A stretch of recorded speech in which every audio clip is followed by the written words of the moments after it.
What's going on, everyone? I hope you're all having a good day. Isn't it funny how across the gaming landscape we are seeing companies try over and over again to release quality updates that are usually pretty well-rounded and have, plenty of excitement revolving around them. So like games like Helldivers had a huge example of, their Halo crossover, and a lot of people were excited for that, bringing a lot of people into the game. No Man's Sky just came out with a fantastic update. The Voyagers allowing you to build your own ships, the Corvettes. And so you have games coming out, and of course when they release stuff into their game, it's buggy and they have to fix stuff. But then there's other games such as Call of Duty, who seem to, every time they release some kind of content update, whether it's a new season, a reloaded update, or just whatever it is, it always seems like it just breaks like the entire game. It's like everything's made of duct tape, and you start moving stuff around and then one piece falls off and the entire thing falls apart. They broke Ninja, the flak jacket was broken, all sorts of things started to happen. And this has been over the entire life cycle of Black Ops 6. No matter what it is, the beginning of the game, right when it came out, there were issues. And then of course there's still issues now, and it's, dev error this, update requires restart. You can just keep going on and on about it. There's always something wrong with the game. And now we're here looking at the next game, Black Ops 7, being made by the same developer, and everyone's like, oh, like it'll be different this time. I sure hope so. If they decide to go with, keeping the game in a crap form for the entire year, you're just going to see everyone leave the game just like we did with Black Ops 6. This is Ultra Lord. Sheen, this is the 7th week in a row you've shown Ultra Lord in class. Like, I want to give Black Ops 7 a chance. I'm probably going to play the beta, but I already know that it's going to be filled with all the Vault Edition skins. It doesn't matter if they're fixing the transit bus driver skin to make him not look like some weird mannequin face, and he actually has all the ripped off skin and stuff on his face. Like, it doesn't matter if they change that skin or not. You're still going to have the other 3 skins that look just as ridiculous, and there's going to be zero theme. It's just going to be more crap thrown together and trying to look at something good. Like, I don't want to sink my teeth into a game that I know is probably going to be filled with rocks and junk. And we're only seeing, these changes happen to the game, and we're only seeing, all these things happen because they're finally receiving some kind of competition from Battlefield. And, I don't think Delta Force was really a factor for them, but I do think they lost a lot of players from their game over to that game. And then, of course, it was the battle between that and 2042, and we all know who that won that one. But now Battlefield 6 is coming in, and it's really just kind of flopping itself on the table and saying, okay, like, here's an actual Battlefield game finally. And, people were begging that game franchise to do the same thing, is go back and return to form, because we had multiple World War games, right? Right behind it was Battlefield 1, then Battlefield 5, and then they went to semi-futuristic with 2042. But the problem was that game was so buggy and messed up that people ended up stepping away before the game even came out. No, what the heck, I'll laugh anyway.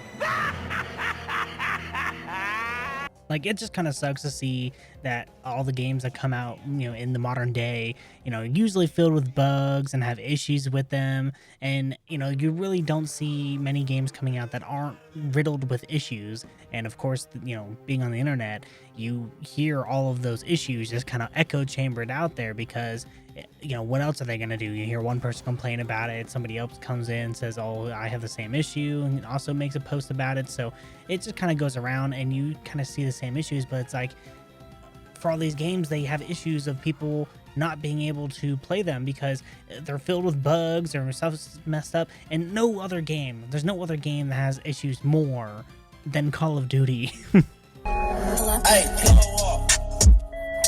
you made it this far into the video, like, I'm just gonna start talking about the fact that Call of Duty doesn't have any kind of experimental branch, especially for like PC. I'm assuming console has experimental branches for other games out there. I'm not even sure. Like, a great example for console games, for PC, there's experimental branches for pretty much every game that you can think of on Steam, as long as the developers are willing to put up with it. A game is ran by one person, a little game called Schedule 1 that a lot of people knew about. That game's got an experimental branch, and as the guy develops the game, there's dedicated people out there willing to test his game for him. It's like one guy working on this game, or at least least it seems like that. I'm sure he's got people helping him. Even a game like that has an experimental branch. You know, Battlefield is running their Battlefield Labs, which is basically their experimental branch. And it's like Call of Duty has a great possibility of doing this. Like, you put an entire section in your Call of Duty HQ for the experimental branch, and you can have people actually test your new stuff for you and, you know, bring out issues that they have and willing to give direct feedback to your developers. But it's like, oh, well, you know, we don't want to give out a buggy product to our people.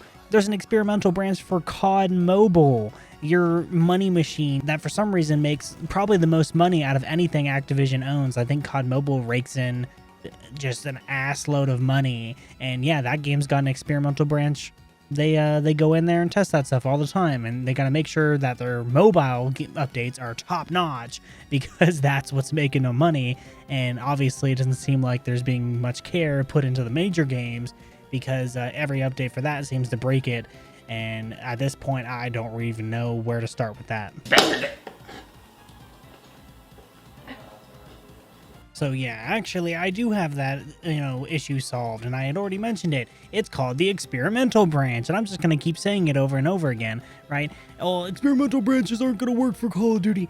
Yeah, I think it might be time that you want to go in, because whoever's in charge of your quality assurance and whoever's in charge of your quality control for Call of Duty, right? You got these people sitting in there playing their games, whether it's a developer, you know, or some, like if you're a developer making all this code and stuff and trying to make the game, you know, good for you guys. I'm sure it's really tough to test these games and do that, but I guarantee you have a QA department in there and they're willing to play the game and mess around with stuff and try to find bugs and help you guys. Whatever they are doing, they are not doing their job.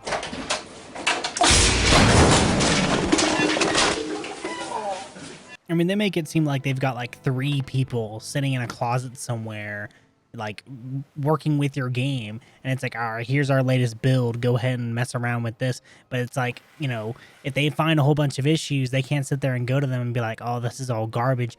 No, I want you to go do that. I want you to go tell them, like, if you play a game and that you're an early version of the game and it's trash, like, go ahead and say that to them. Like, why are we getting all these terrible UI menus and you've got people in there? It's like, you know, I'm sure they invite them in there and, you know, give them a good pat in the back and make them feel real special. But for whatever reason, that little special treatment that they're getting is making them be like, oh, yeah, everything you guys are doing is great. It's just so awesome. Like, unless you're worried about keeping your job, like, you have to tell them everything looks good. Like, you're actively hurting the game by knowing that certain parts are not going to be good. And then you going, yeah, this looks good just to keep your job, probably. Like, are we not adding an experimental branch after all these years because I think we're afraid of showing everyone kind of like the skeleton of the game?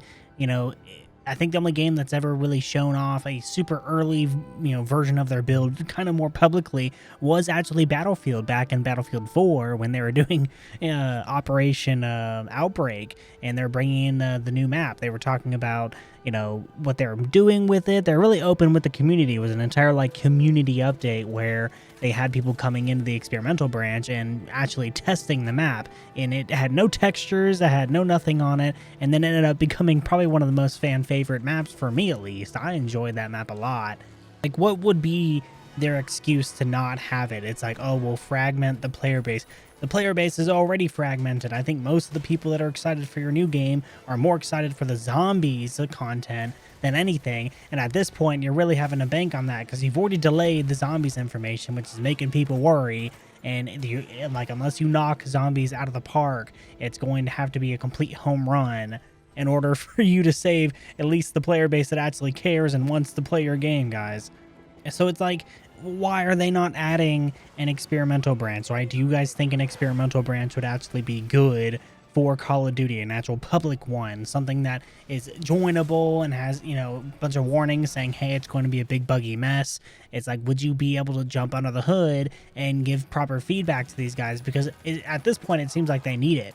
And, you know, you got 3 monkeys sitting in the closet clapping their little, you know, clappers as they sit there and agree and just send away all this junk that they're being forced to play. I think if an experimental branch is useful for other games, and it's obviously helpful for Battlefield and your direct competitors, why would you not be interested in giving it to the Call of Duty player base? Because there's a lot of people who want the game to improve. You'd be very surprised on how many people will be willing to join experimental brands for your game.